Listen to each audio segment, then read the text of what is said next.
Bonjour, je m'appelle Gérard Godel, je suis chef d'entreprise et coach et voici mon index ABC. Alors un chef d'entreprise et avant tout coach, parce que je suis plutôt coach actuellement, c'est quelqu'un qui a une forte pratique du management et qui est capable de conseiller un client, de l'amener d'un point A à un point B avec des objectifs qui sont quantifiables de manière à ce que la personne puisse arriver à l'objectif qu'il s'est fixé. Alors, les personnes qui peuvent faire appel à moi se classent en deux catégories. La première, ce sont les auto-entrepreneurs, les indépendants et les chefs de très petites entreprises qui éprouvent des difficultés tant financières que de vente, de chiffre d'affaires ou encore d'organisation de ressources humaines. Je les aide à remonter la pente et à atteindre les objectifs qui se sont fixés. Et la deuxième catégorie, ce sont les entrepreneurs qui stagnent, qui peinent à passer le cap supérieur. Et de nouveau, grâce à ma pratique quotidienne, et pour moi c'est vraiment très important d'avoir été chef d'entreprise, de leur permettre d'atteindre des objectifs qui sont souvent inespérés. Je dirais entrepreneur, visionnaire et déraisonnable. Entrepreneur parce que tout mon parcours professionnel depuis ma jeunesse est basé sur le besoin d'entreprendre. Visionnaire parce que c'est une qualité qu'on me reconnaît. J'ai toujours une prépondérance à anticiper l'avenir et développer des projets qui vont porter leurs fruits dans quelques mois, dans quelques années. Et déraisonnable parce que je n'aime pas me prendre au sérieux. J'aime bien être très précis quand on travaille, puis à côté, savoir rire de soi et rire de la vie.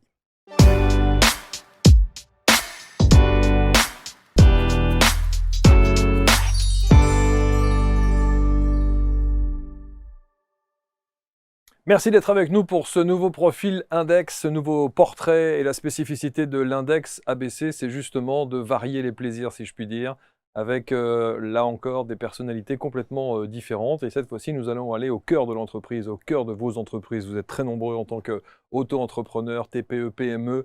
Et les situations, en France en particulier, sont particulièrement difficiles quand on décide de monter son entreprise. Être accompagné, c'est une des solutions, en l'occurrence avec Gérard Godel qui est là. Bonjour Gérard. Bonjour. Merci infiniment. J'ai repéré chez vous une petite pointe d'accent Oui, je viens de de Suisse. Suisse. Voilà. Eh bien, bienvenue. Merci. Bienvenue. Vous avez entendu, j'ai commencé en disant qu'en France, l'entrepreneuriat avait souvent une connotation presque péjorative où on dit oh là là, entreprendre en France c'est compliqué. Vous avez ce sentiment ou pas? Ah, totalement, totalement. Franchement, pour habiter en France et être entrepreneur, c'est beaucoup plus compliqué qu'en Suisse. Je vois dans mes méthodes que je développe et le contact que j'ai avec les gens, il y a toujours la culture du patron en France où c'est le profiteur, c'est celui qui fait de l'argent sur le dos des employés, alors qu'en Suisse, le patron marche souvent la main dans la main avec ses collaborateurs, D'où vient, à votre avis, collaboratrices. cette culture à la française que nous avons? C'est difficile à dire, c'est peut-être historique, c'est peut-être Ouais. de votre monarchie royale qui fait Ouais. qu'il y a une personne qui détient le pouvoir et il y a les gens qui sont derrière qui suent sang et eau pour Ouais. amener l'argent Ouais. au sommet de la pyramide. Ouais. Ouais. Alors, on va voir évidemment votre parcours, ce que vous proposez. Vous avez dit entrepreneur, coach, chef d'entreprise, coach, coach, chef d'entreprise. Quelle est entre les deux, la notion qui vous touche, qui vous impacte le plus? Entrepreneur, je suppose. Ah, clairement, entrepreneur, toute ma vie, je me rappelle depuis l'âge de 15-16 ans, j'ai toujours eu le goût d'entreprendre. J'étais membre d'une association de jeunesse, mais ça ne me suffisait pas. Il fallait que je devienne responsable, il fallait que je crée des nouveaux locaux pour mon quartier, ça ne suffisait pas, et ainsi de suite. Toute ma vie a été faite d'idées Vous vous souvenez de d'entre- votre première entreprise? Ma première entreprise, je dirais pas ma première entreprise, c'était justement la création d'un local de jeunes dans mon quartier. Il existait dans d'autres.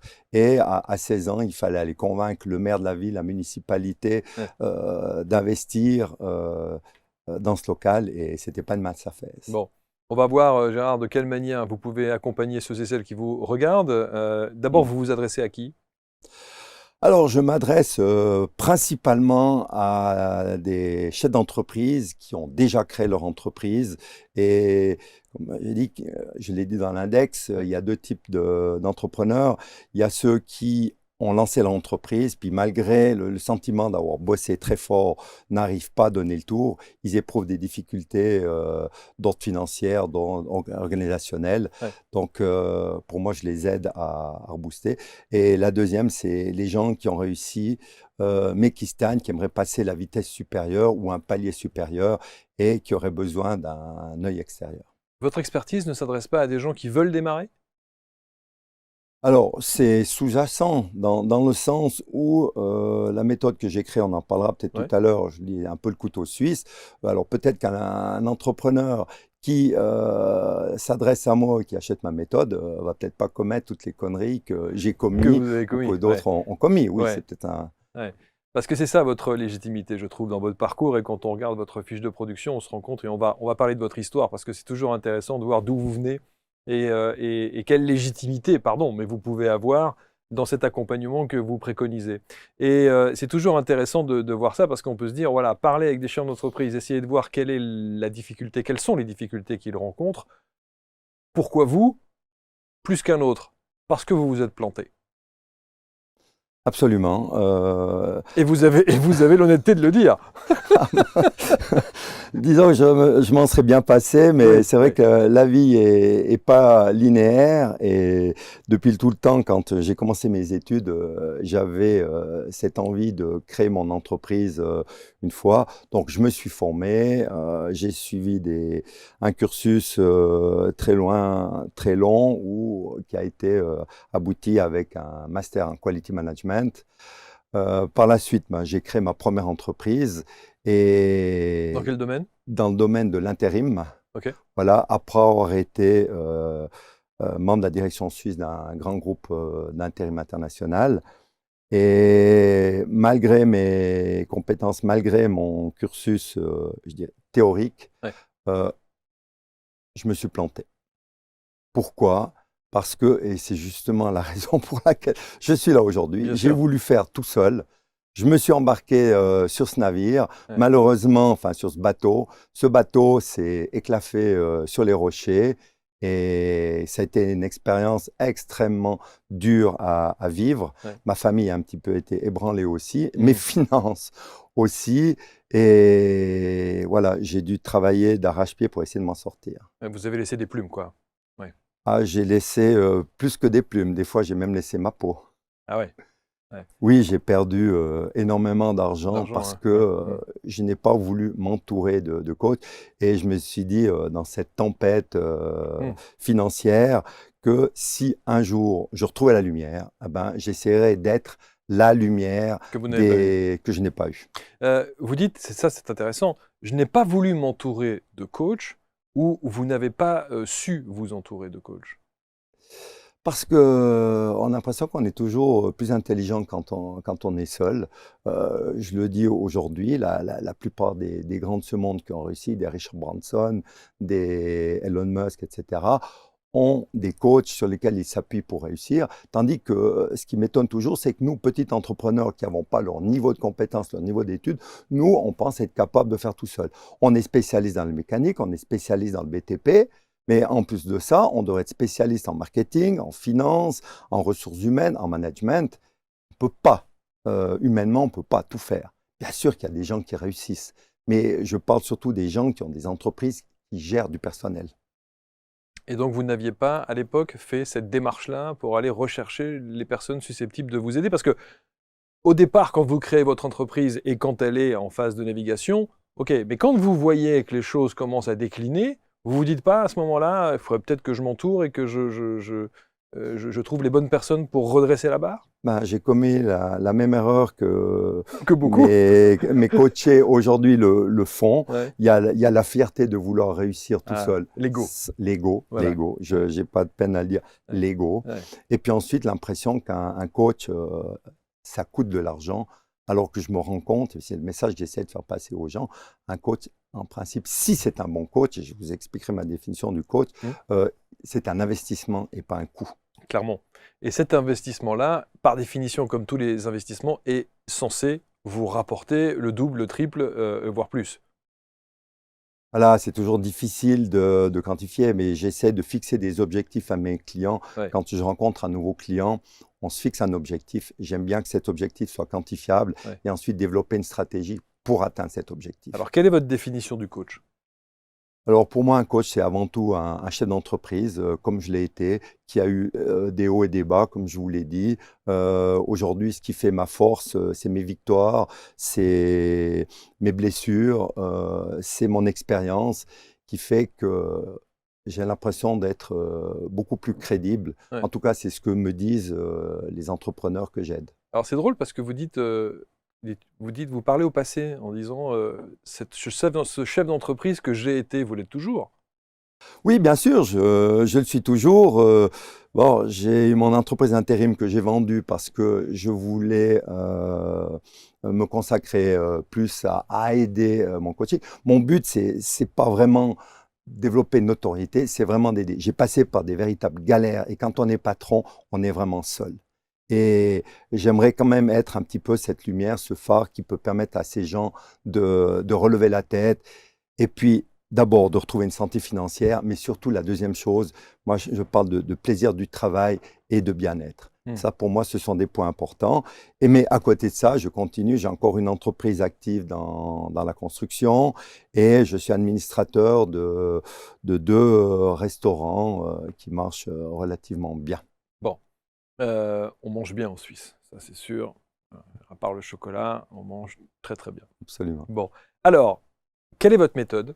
On l'a bien compris, vous vous adressez effectivement aux auto-entrepreneurs et aux petites et moyennes entreprises. Et effectivement, quand on est auto-entrepreneur, on n'a pas la notion tout de suite de se dire il faudrait qu'on investisse avec un coach parce qu'on a tout de suite la notion d'une valeur financière trop importante à assumer. On a souvent cette idée-là au départ. Oui, absolument. Et puis, pour avoir quand même beaucoup navigué sur les réseaux sociaux, ce que je me suis rendu compte, c'est que la plupart des gens qui viennent font des promesses de se développer, de chiffre d'affaires, de bénéfices, mais ces gens ne se rendent pas compte derrière qu'il y a toute une infrastructure. Alors, d'où est née ma méthode que j'ai appelée méthode Respire. Pourquoi Respire? Parce que chef d'entreprise, à un moment donné, il faut qu'il lève la tête du guidon et puis qu'il respire et puis qu'il prenne le temps. Alors, c'est bien d'avoir du chiffre d'affaires derrière, mais si vous n'avez pas derrière une structure qui est là, donc ma méthode repose sur 5 éléments. La finance, je ne veux pas trop m'étaler, je pense que c'est assez clair. Le leadership, le management, l'art de savoir diriger du personnel, les ressources humaines, pour arriver à recruter les bons éléments, recruter sans se tromper et avoir une politique à long terme. Et ensuite, un autre élément important, le marketing et la vente, c'est-à-dire des capacités à pouvoir développer son chiffre d'affaires. Alors les ressources humaines et autres, ça ne correspond pas très très bien aux auto-entrepreneurs. Ils n'ont pas ces problématiques-là. Pour le coup, on est seul. Oui, mais je pense que la plupart des auto-entrepreneurs, je ne dis pas le 100%, ont de l'ambition et un jour, j'espère pour eux qu'ils aimeraient engager du personnel. Parce que je vous donne un exemple, je connais quelqu'un qui a un énorme succès en tant qu'auto-entrepreneur, mais il arrive à l'âge de la retraite, il veut vendre son entreprise, mais il a de la peine à trouver parce qu'il n'a pas une structure derrière. Et quand j'ai vendu mon entreprise d'intérim, que j'étais au bureau ou pas dans les dernières années, l'entreprise tournait. Donc, la société qui a racheté mon entreprise avait une structure qui tournait tout seul. Si vous êtes auto-entrepreneur et que vous voulez vendre, votre plus-value, c'est vous. Donc, vous n'êtes plus là, ça ne vaut rien. Quels sont, d'après vous, Gérard, les aspects complètement rédhibitoires d'un chef d'entreprise à la française? Qu'est-ce qu'il ne faut pas être quand on décide d'être un chef d'entreprise? Alors pour moi, c'est de négliger, mais je pense que c'est pas propre à la France, c'est propre à la Suisse, à la Belgique ou ailleurs. C'est que la chose que je vois le plus, c'est que les entreprises qui périclitent, celles qui ont des difficultés, celles qui font faillite, c'est pas qu'elles ont un problème de chiffre d'affaires ou d'entrée de commande, mais c'est des gens qui négligent l'administration, qui ont une comptabilité qui n'est pas au point et qui n'ont pas une bonne stratégie de management et de conduite du personnel. Ça, c'est le problème numéro un pour vous. Ouais. Alors, une entreprise sur deux À cause de ça. coule à cause d'un manque de rigueur dans l'administration et dans la comptabilité. Incroyable. Et j'ai rencontré des cas où le patron me dit qu'il a des problèmes de trésorerie, et puis quand on va regarder les factures en cours, il a une année de retard dans les factures. Moi, Ouais, ça me dépasse. ouais, ouais, ouais. Alors, votre accompagnement, comment est-ce qu'il se concrétise? Vous faites un audit? Vous entrez au cœur de l'entreprise de la personne que vous avez à coacher, de l'entreprise que vous avez à coacher? Voilà, donc j'ai ces 5 modules et le premier est bien évidemment pour moi le plus important puisque souvent les entreprises qui s'adressent à moi ont des soucis de fonctionnement, manque de trésorerie. Donc le premier accent est mis sur l'administration. Je passe au crible l'ensemble de l'entreprise. Alors, je passe, je pourrais presque dire au passé, puisque j'ai fait du coaching pendant de nombreuses années, mais aujourd'hui, j'ai moins le temps Hmm. et j'ai couché sur papier mes 5 modules. Il y a à chaque fois des manuels opérationnels. Il y a des documents 100% pratiques qu'on peut mettre en activité. Et aujourd'hui, mon désir, c'est que la personne qui fait recours à moi puisse acheter cette méthode et être capable de se débrouiller tout seul. Naturellement, je suis là en appui, Oui. mais le module finance, le premier module, la personne avec ce qu'il a entre les mains est capable de faire son auto-analyse, ses forces, ses faiblesses. Il y a des tableaux d'économie, il y a des plans de trésorerie. J'ai même été, pour les toutes petites entreprises, j'ai même créé une micro-comptabilité sur Excel où un entrepreneur, mais qui n'a aucune notion de comptabilité, est Hmm. capable d'avoir une comptabilité à jour. Parce que c'est souvent ça le problème. Vous savez, il y a des gens qui ont l'expertise, qui connaissent véritablement leur domaine d'excellence, qui ont l'art de maîtriser leur sujet, mais qu'effectivement l'environnement autour, quand il s'agit de rentrer dans des considérations administratives, c'est une cata. Mais c'est exactement ce qui a prévalu à mon désir d'entrer dans le monde du coaching, c'est ça. Et j'aime bien dire que ma méthode, c'est un peu le couteau suisse de l'entrepreneur, Hmm. ou alors je dirais différemment d'être un petit peu, si je prends une métaphore, un médecin, plutôt un médecin généraliste. Donc un entrepreneur, il a sa spécificité comme un médecin, mais Hmm. un médecin généraliste est capable de diagnostiquer un problème au cerveau, un problème au cœur, un problème à une jambe, euh, de manière à pouvoir en tout cas au départ soigner la personne. Si le mal est plus profond, ensuite s'appuyer sur des spécialistes. Donc si quelqu'un a vraiment un problème de leadership, je suis capable de l'amener jusqu'à un certain point. S'il va aller plus loin, je vais m'appuyer sur des partenaires qui, eux, sont des vraies pointures dans ce domaine. D'accord, c'est-à-dire que vous pouvez élargir votre coaching en faisant appel à d'autres secteurs d'activité qui vont venir renforcer ce que vous préconisez. Voilà, parce que je n'ai pas la prétention d'être un Ouais. spécialiste dans ces 5 domaines. euh, et c'est pour ça que je m'entoure spécialiste si la personne veut Hmm. vraiment aller beaucoup plus loin. Votre faillite de l'époque, c'était à 34 ans. Vous avez créé l'entreprise à 34 ans, c'est ça? Tout à fait, ouais. Ouais, c'est ça. Et effectivement, quelques années plus tard, elle a duré longtemps quand même, hein? 15 ans, je Oui, crois. oui, 15 ans, avec des hauts et des bas, Avec des hauts mais et des bas, elle a duré 15 ans. Bon, voilà. qu'est-ce que vous retirez aujourd'hui de cette faillite, justement? Alors, deux choses. La première, c'est ce que j'explique, c'est peut-être au niveau de l'administration, j'étais aussi passablement négligent. Donc, j'ai des soucis, j'ai des pertes de débiteurs, mais j'ose à peine avouer qu'ils se sont soldés par des centaines de milliers de francs de pertes. Et il faut arriver à se relever. Et la deuxième, ben, c'est savoir s'entourer des bonnes personnes au Hmm. sein de son entreprise, mais aussi d'avoir un mentor sur lequel vous pouvez vous appuyer, qui soit un peu le miroir de qui vous êtes. Et vous vous positionnez en tant que ce mentor? Alors aujourd'hui, je pense, avec mes plus de 30 ans d'expérience, avoir suffisamment de recul pour pouvoir être ce répondant. Ouais. En tout cas, c'est ce que me disent Hmm. les personnes que je côtoie et puis que j'accompagne. Ça veut dire que la colonne vertébrale d'une entreprise, lorsqu'on décide de la développer, enfin de la créer et ensuite de la développer, elle est toujours la même.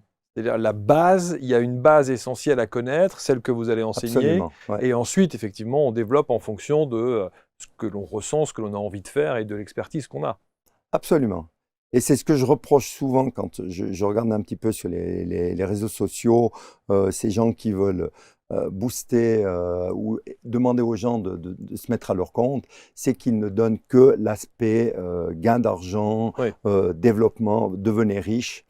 Mais j'ai connu des gens qui ont fait ça, puis quand il a fallu engager du personnel, ils se sont plantés. Et puis, ils ont peut-être gagné 100 000 euros en une année. Et puis, 2 ans après, ils ont tout perdu parce que quand ils ont dû passer la vitesse supérieure, engager du personnel et gérer tout ça, tout s'est écroulé. Si vous deviez définir votre plus grande qualité et votre plus grand défaut dans cet accompagnement, ce serait quoi? Alors, ma plus grande qualité, c'est une foi et un moral à toute épreuve. On m'a souvent dit quand j'étais dans la tempête financière, mais comment tu fais pour tenir le coup? Le coup? Et c'est vrai que peut-être je suis croyant, je crois en Dieu, je pense qu'il m'a donné une force de résilience qui, à mon avis, dépasse un petit peu l'ordinaire. Oui, parce que vous auriez pu, une fois que vous avez mis les genoux à terre, vous dire c'est fini, moi, l'entrepreneuriat, j'arrête. Ouais. Non.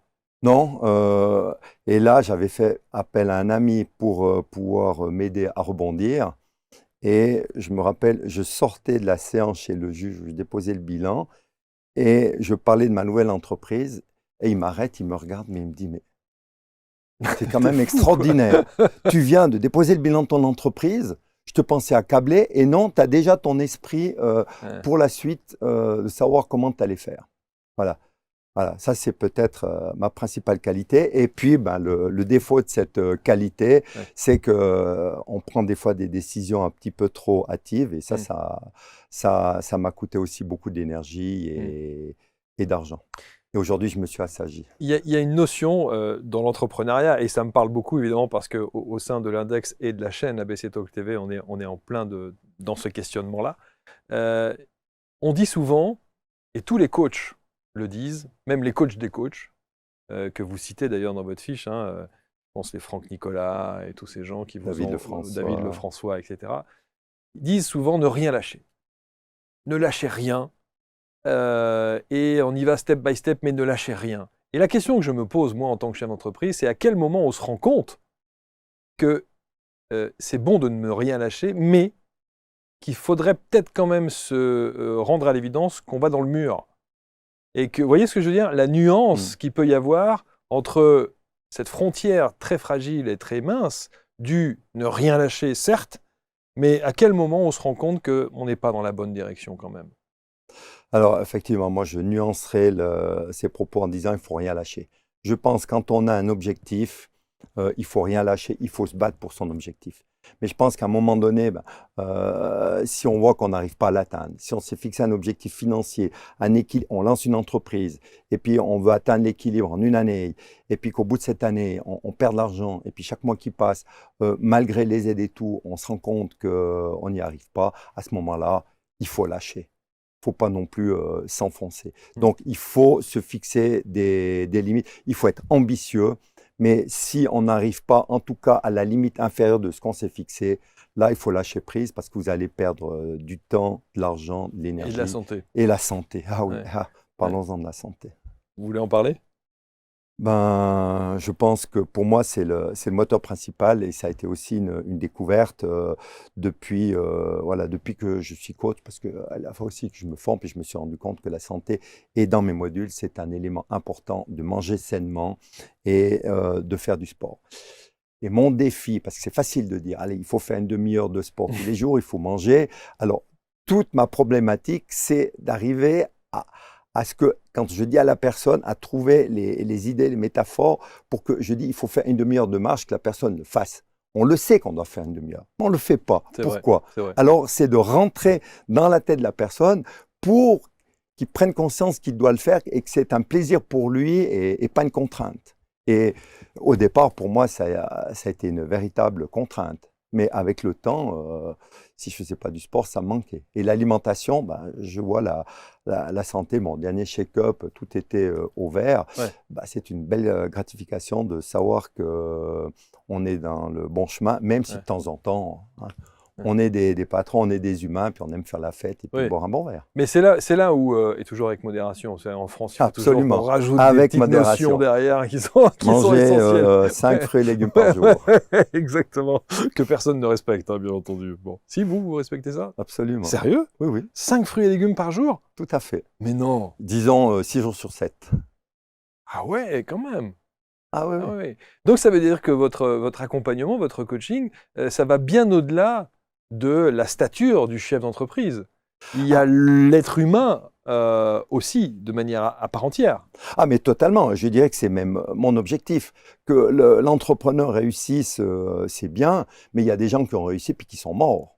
Morts physiquement, enfin, je dis pas morts passés Ouais, d'outre-tombe, mais qui sont éreintés, ouais, c'est usés. ça. Oui, Non, pour moi, c'est la notion de plaisir. Ce que j'essaye de donner, d'ailleurs, juste avant de venir chez vous, j'étais en coaching téléphonique avec un client, j'ai insisté sur la notion de plaisir au travail.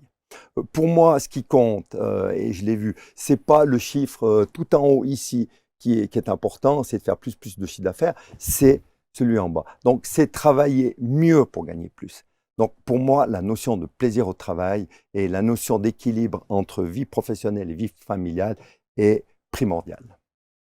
Est-ce que vous avez vu que les chiffres des burn-out, et notamment au travail, prennent des proportions absolument incroyables. Et dans notre domaine du développement personnel, de la spiritualité, du bien-être, on en voit à tout va. Euh, Est-ce que ça, c'est un mal du siècle ou est-ce que c'est parce que justement, on n'a pas pris conscience de ce que vous préconisez dans vos coachings, par exemple? Alors, je dirais deux choses. Au niveau des chefs d'entreprise, il y a du burn-out, mais on le voit surtout au niveau des Salariés. employés. Ouais. Et c'est vrai que la pression sur les prix, la pression sur les délais a une importance énorme aujourd'hui. Mais malgré ça, il y a quand même des entreprises qui réussissent parce que justement, ils ont une politique du personnel qui est adaptée. C'est clair qu'on ne peut pas toujours donner des salaires que le personnel les souhaite, mais on peut aussi avoir des alternatives, Et ça, comme des ça, sorties. vous le suggérez, Ah, mais totalement. Ouais. Dans le module ressources humaines, euh, l'être humain, on entend tous les jours partout qu'il doit être au centre des préoccupations. Pour moi, c'est l'élément essentiel. Et quand je vais voir un chef d'entreprise, je lui dis, on va remettre votre personnel. C'est votre personnel qui fait votre richesse. Et c'est pas vos compétences. Hmm. En tout cas, pour des entreprises où il y a du personnel à gérer. Oui, c'est ça, oui, oui. Oui. On a fait une émission un jour sur la dimension, ça s'appelait l'intelligence spirituelle au travail. Vous avez l'impression qu'aujourd'hui, les chefs d'entreprise ont pris conscience de cette intelligence spirituelle nécessaire au travail et au bien-être de leurs salariés?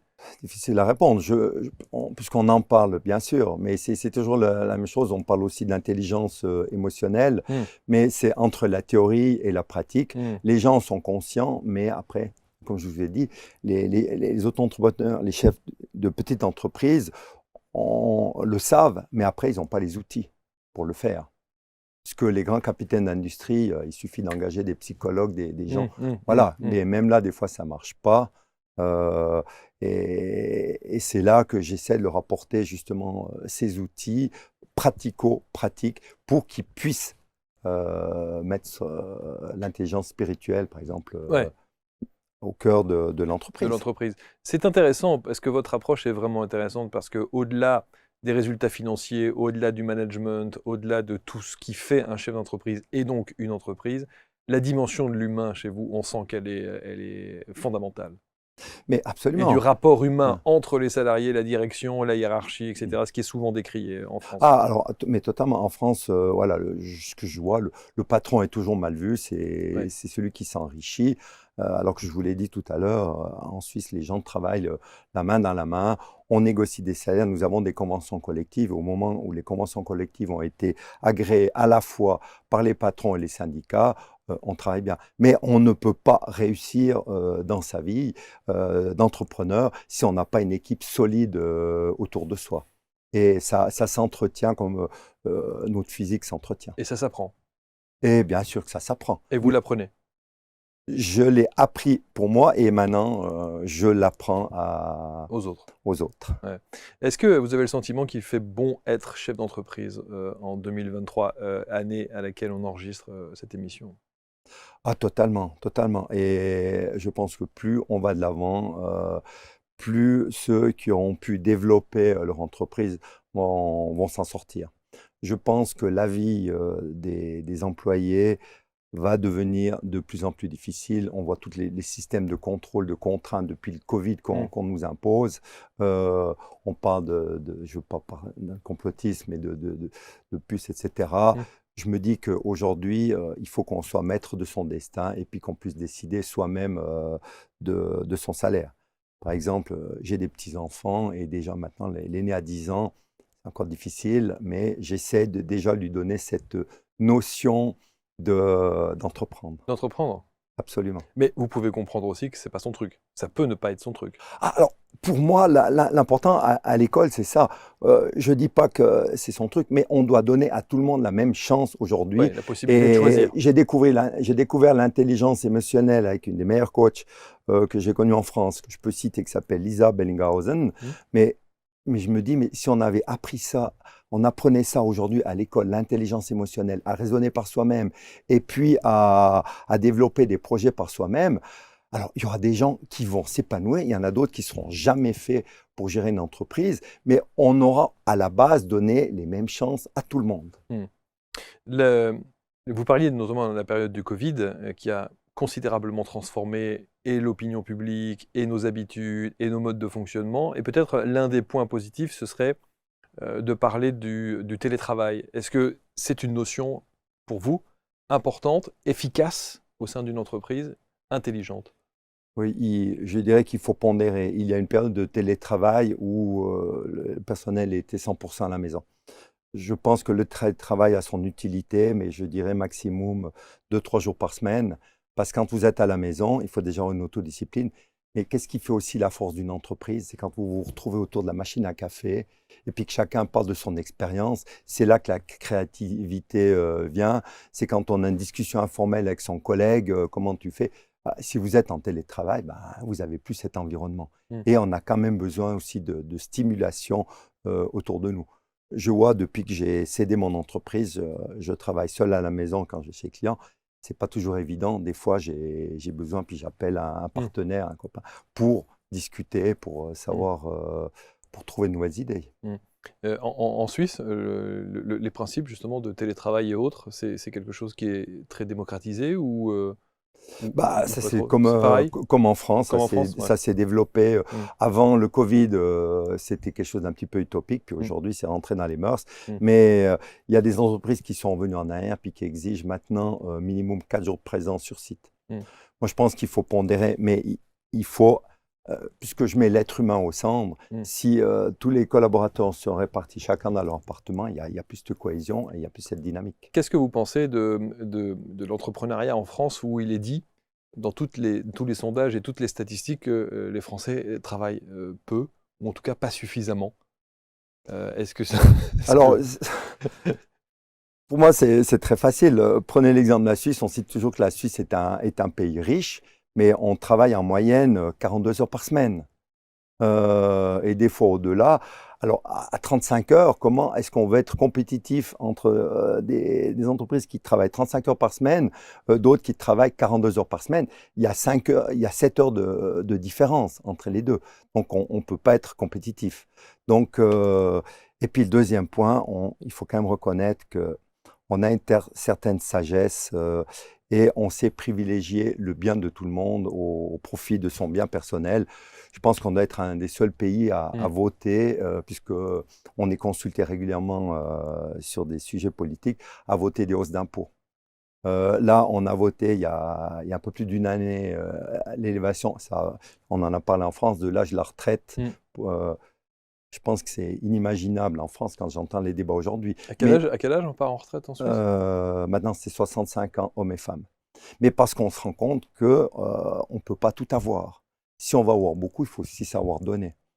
Et euh, l'âge de la retraite, je pense qu'on peut faire des cris, on peut faire tout, mais tant qu'on n'aura pas trouvé un nouveau modèle économique, je ne sais pas comment on va financer la retraite de nos enfants, de nos petits-enfants dans le contexte actuel.